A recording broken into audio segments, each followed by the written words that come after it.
आणि दातृत्व नेहमीच कोल्हापूरकर दाखवत असतात. आता मराठवाड्यावर हे संकट आले, आपण मोठ्या प्रमाणात मदत पाठवत आहात. काय जेव्हा जेव्हा संकट येते तेव्हा तेव्हा कोल्हापूर कुठेही मागे राहत नाही, पुढं असतं. आणखीन सगळ्यांच्या साठी ते मदत घेऊन नेहमीच ही आपल्याकडे परंपरा आहे. आणि त्या परंपरेनुसार आपल्या कोल्हापुरातून आता बंटी पाटील साहेबांनी आणखीन सगळ्यांनी मिळून हा उपक्रम हाती घेतला आहे, काँग्रेसने हाती घेतला आहे.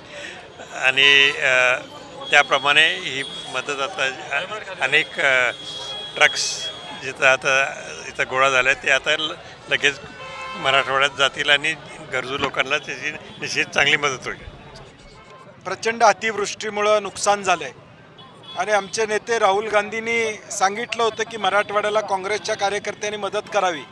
आणि म्हणून जिल्हा काँग्रेसच्या वतीनं कोल्हापूर जिल्ह्यातली मदत जवळजवळ 25 वाहनं, नांदेडला 5, धाराशिवला 5, सोलापूर जिल्ह्यामध्ये 5, त्याचबरोबर लातूरला 5 आणि परभणीला 5, अशा पद्धतीनं 25 वाहनं आत्ता आम्ही रवाना करतो आहे. अजून आमच्याकडं मदतीचा ओघ येतो आहे, परंतु तिथल्या लोकांची मागणी आहे की आता शाळेचे दप्तर आणि वह्या हे अत्यंत गरजेचं आहे.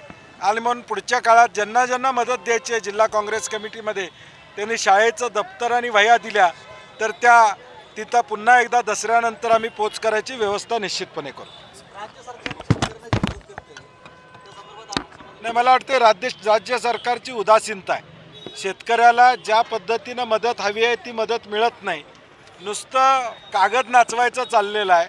आता पाणी 2 दिवस आलं पाहिजे घरात तरच घरचे पैसे मिळणार, ह्या अटी रद्द केल्या पाहिजेत आणि सरसकट शेतकऱ्याला न्याय दिला पाहिजे, ही काँग्रेसची भूमिका आहे. साहेब, असुद्दीन ओवैसींचा आज कोल्हापूर दौरा आहे, दौऱ्याला विरोध होतोय त्यांच्या, काय सांगा? नाही, मला वाटतं ओवैसींचं एकूणच अजेंडा बघितला तर ध्रुवीकरणाचा अजेंडा आहे. ही छत्रपती शाहू महाराजांची भूमी आहे. हे ध्रुवीकरण इथं चालणार नाही आणि एक चांगलं वातावरण या कोल्हापूर जिल्ह्यामध्ये ते बिघडवायचं काम त्यांनी करू नये